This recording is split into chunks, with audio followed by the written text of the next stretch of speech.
everyone, my name is Chloe, and today I am here to give you my top 20 most read authors. So I have been in a couple conversations with friends lately where we're talking about an author and I'll be like, oh, I've read 15 of her books or some outrageous number of books. And I think the reason is because I'm a series marathoner. So if an author has a series I'm interested in, I will typically marathon the whole series. And so that racks up pretty quick. And then also if I find an author I really like, I will go to their backlist and read a bunch of stuff. I don't really care if a book is new release or backlist. If it's interesting, I will buy it. And so, or I'll read it. I won't necessarily buy it, but I'll read it. And so I went to Goodreads and just looked in my read shelf who were the most prevalent there. So I want to preface this by saying that Goodreads I've had since about 2012. I don't know that I used it super consistently, but I would say around 2012, these are pretty consistent. And I also just want to say that in going through this list, I debated sharing this video or not because it feel pretty shameful for the list because it is 20 white women. And that is not okay with me. I was talking with a friend about it, and truth of the matter is I would buy a pretty cover or I would grab a pretty cover from the library and what was popular, what was advertised. If it had a romancy women's fiction title or synopsis, I would grab it. And then, like I said, I would kind of binge that author. And so that is no excuse. I wouldn't even pay attention to who the author was necessarily as far as demographically. And so again, no excuse. And seeing that I came up with 20 and not a single one was an author of color. There is one male, but there is not a single author of color is disgusting. It is not okay. And it is making me even more mindful of my reading today and what I can do to change that. I understand and I am ashamed of this list in some ways. And I just wanted to put that out there right now that I'm aware, and making this list made me even more aware and even more intentional about attempting to diversify what I read. And off my shelves, reading my backlist is a lot of the same voice. And so I really want to make sure to incorporate new releases, our library, all that kind of stuff to make sure I'm getting a diverse perspective. So all that being said, I'm sorry for the homogeny that you are about to see, but here are my 20 most read authors. So number 1 is Debbie Macomber. If you are in the romance world at all, you have heard her name, you maybe have read her books. She is ridiculous, and I have read 73 of her books. And when I found that out, I was like, oh my goodness, that is so many. And so then I started looking, how many has she written? And first of all, let me tell you, she did not write her first book until she was 30 years old. So I'm 31. That would be like me switching gears. I mean, right now I'm a stay-at-home mom, so I don't have an outside of the home career, but switching gears and writing and becoming Debbie Macomber, like she is huge. And she is like one of the names of romance, one of the OGs. And in the 41 years she has been writing, she has written like 150 books. And so that's like multiple a year. I don't even feel like I've touched the surface, and I've read 73 books. And so, yeah, I have read a lot of Debbie Macomber, and I really enjoy her. Some are better than others, but you always pretty much know what you're going to get from her, and I enjoy it. Next is Jodi Picoult, and I have read 17 books of hers, and I've given them an average of 3.8 stars. And so her books are more, I don't know what you would call them. Some I would call women's fiction, but they're more mystery, or not even mystery. She's a hard one to categorize. Literary fiction, maybe. They typically deal with some sort of deep topic, whether it be an illness. She's got some like Munchausen by proxy. She's got all sorts of different things in her books, and they are all hard-hitting, and typically I would say maybe women's fiction, because you typically follow a woman and her story, and there's some sort of mystery kind of going on. So I'm not being very eloquent. If you have not heard of Jodi Picoult, look more into her, because she is definitely worth reading. Then is Sophie Kinsella / Madeleine Wickham, which is her pen name. I have read 16 of her books with an average of 4 stars. And I think this is probably a little skewed to the high end because I read most of the Shopaholic series when I was like 20s, early 20s, I think. And in those days, I just 5-starred everything. And if I enjoyed it, it was a 5-star. So I think realistically, she's probably like a 3.5-star author for me, but I have read a lot of her books. Barbara Delinsky, I have read 15 of her books with an average of 3.5. And she is somebody that I don't even know how I got into her. I got one of her books and then I read quite a few that year. And then I've just kind of read a couple every year. And she is kind of going downhill for me. And I think it's me, not her, because I like looked at everything, looked at like the publication years to see if maybe her older stuff or her newer stuff was better or worse. And I couldn't find any trends of like what I liked. And so just recently I have not been enjoying her. So I don't know if I'm growing out of her or changing, my tastes have changed away from her, but I've read 15 of her books. Then is Jennifer Weiner, and I have read 14 of her books, and I really enjoy her. They are an average of 4 stars. There's been a couple misses, but for the most part, I very much enjoy her books. And she often does like good plus size representation. She is plus size herself. She just came out with a book called Big Summer that I have not read yet. And I think the plus size representation is pretty good in that. But like I said, I have not read that. So if you have, let me know. I'm like on hold for it at the library because I want it so bad. And I was on NetGalley and I never got a response. I never got approved or denied. So maybe my NetGalley hold will come in at some point. Then next is Marian Keyes, and I gave her, I've read 14 of her books, and I've given them 3.4 stars on average. And she is another one that I read a memoir of hers somewhat recently within the past couple months, and it just made me like, ugh, girl. She is very, very, very privileged and did not acknowledge that at all. Very, very, just kind of superficial in things. And maybe she's not, but that's the way it came off in the memoir. And since then, I've been like, do I really like your books? And they all have a very similar tone. So I think if you read one Marian Keyes, you know what you're getting in for. They're normally pretty chunky.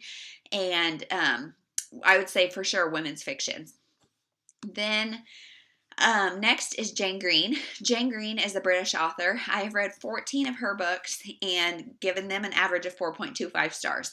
This is another one that I discovered relatively early in my like adult reading journey, and so I don't know if that's skewed a little high, but she writes women's fiction. It is very much that British humor. I love it. Her covers are usually pretty cute. I have read things like some of her backlist recently, but I don't know if she's come out with anything new in a while. I need to check on that. Next is Kristin Hannah. I have read 14 of her books and given them an average of 3.8 stars.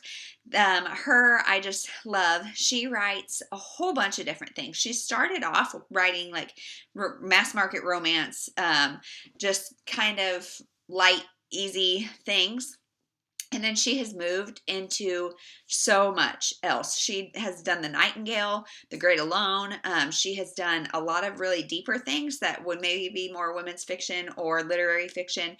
But she has her roots in romance. And so I feel like with her, almost anybody can find a Kristin Hannah that they like. And now you kind of heard me like stutter on her name because the next one is Kirstan Higgins. And I have read 13 of her books and given her an average of 3.9 stars.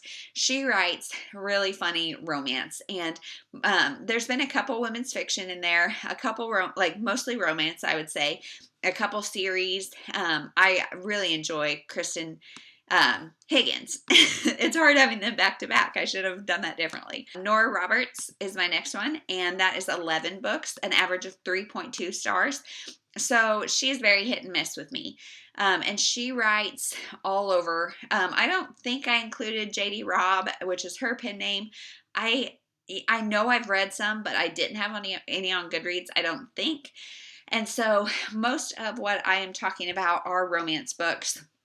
And she is another one of the kind of OGs. She's got so many books out. And for the most part, I like them, but there's also quite a few misses for me. So that's it for Nora Roberts. And then Brenda Novak, I've read 11 books with an average of 3.8. She's got quite a few series. I've read all of the Whiskey Creek, but I think I've read more from her. She, again, is romance. She does a lot of series. Another big name in romance. And very prolific. Next is Susan Mallory, which I have also read 11 books and given them an average of 3.6 stars. She's kind of the same. Romance, very prolific, lots of series, very good author.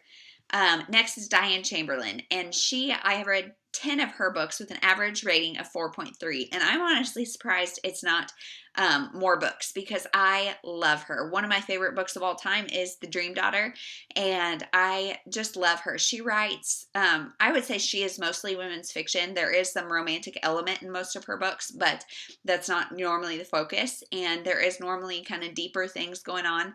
I love her. Next is Wendy Wax. I have read 10 of her books with an average of 4 stars. One I have read from her, I think it's called 10 Beach Road. It's a 4 or 5 book series about some women who go fix up this beach house.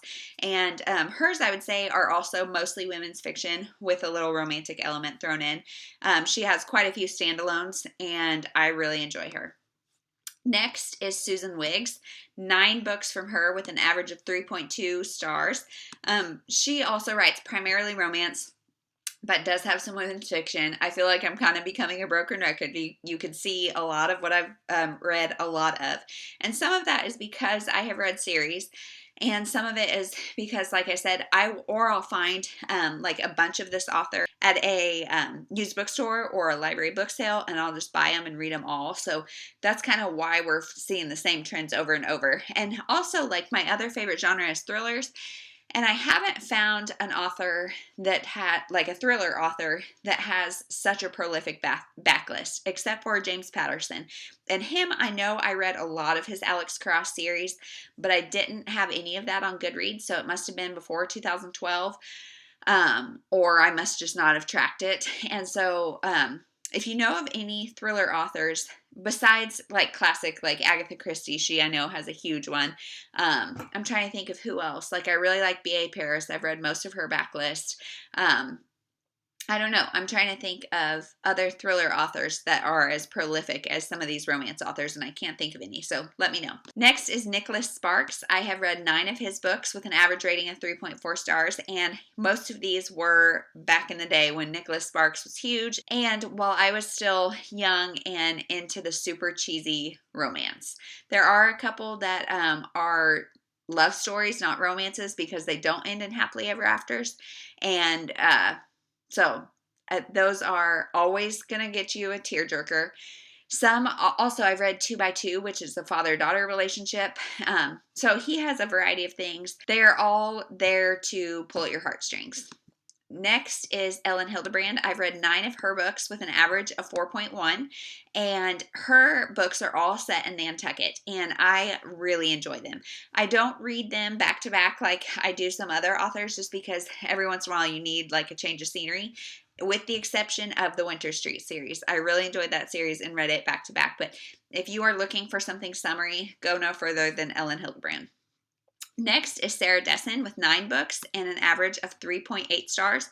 She is a YA romance author, and I would say she's YA romance. She's also kind of coming of age, and I read a lot of her when I was younger, but I also enjoy popping into her as a consistent, good YA author. Same with like Morgan Matson and that kind of stuff. I know that I'm going to enjoy their story for what it is.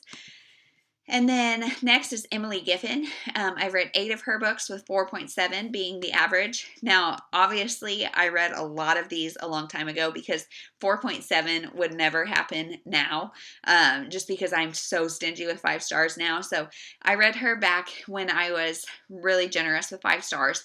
But I do really enjoy her book. One of my favorites is Love the One You're With, and I really need to go back and reread that, but I'm kind of scared to because in my head it is so good, and I really don't want to know if it's not. Next is Jojo Moyes, which shocks me because I would say I'm not a huge fan of hers, but I guess I am. I've read 8 books with an average of 3.4 stars, and I read the Me Before You trilogy, and then I guess I just keep picking her up. I don't know. That one has not really been intentional, but 8 books from Jojo Moyes. And then last is Lisa Scottoline. There's 8 books with 4.1 stars. She is like a thriller author. They're light thrillers, I would say. They're more almost even domestic dramas or something like that. But I have read some of her memoirs. She writes like comedic memoirs with her daughter, and they are so funny. I really enjoy her writing, both in memoirs and in thrillers. And then I have 2 honorable mentions of people that I have read a lot of, but it's just one series that I have read, and so I don't feel comfortable like fully recommending them. And that is Adele Abbott. I've read 19 of her books with an average of 4.3 stars. She wrote the Which Is When It All Began cozy mystery series. And this one is a series about a girl who her mother is like on her deathbed, and as she's dying says, "You are a witch." And her mom don't have a good relationship. So at first she's like, "Thanks a lot. Like your dying words are to tell me what a bad person I am." And no, what she actually meant is, "You are a witch. You have magical powers." And so it's just her sleuthing. I think it's British too. She has an obsession with custard creams, which I had to Google. They're like these little cookies, and like it's just so cute. She has a cat, and I love it. She talks a lot about food, but it's not a foodie one. But I would say if you like the foodie ones, try it out. It is so good. And then the other honorable mention is Courtney Hunt. She wrote the Cupid's Coffee Shop books. There's 12 books, so I read all 12, and I gave them an average of 3.25 stars. They are novellas that go month by month. So there's one for January, one for February, one for March. I saw them on Sarah from Steeped in Books channel. She was reading one a month every year, or 1 year, and so then the next year I think I did it. And I'm a hard sell on novellas. I just don't really like them. It does follow the same coffee shop and the 3 people who own it, and so it's got some of the same characters, but I just felt like a lot of them were too fast and just underdeveloped. And so I wouldn't necessarily recommend them, but if you like very seasonal books, I would definitely check them out. They're quick and they are very seasonal. So those are my top 20 most read authors with 2 little honorable mentions thrown in. I would love to know if you have read any of these authors, if you're fans. What's your favorite from each of them? I thought about going through and trying to find my favorite from each of them, but I just couldn't do it because some of them I love so very much, and some of them it's been such a long time since I've read them. I don't necessarily remember the clearest, but those are my top 20, and that is my most read, not necessarily my favorites. Some of those, like you said, if they had less than a 3.5 average, that means I would probably like be wary of them. But I've spent a lot of time with those authors. So like I said too, seeing this list has made me really want to be very intentional about stepping out and adding some new names to this list, because as it is just too narrow, and I'm really ashamed of it, and so I will be diversifying a little bit more. So that is it. Thank you so much for watching. I hope you have a wonderful day, and we'll talk to you later.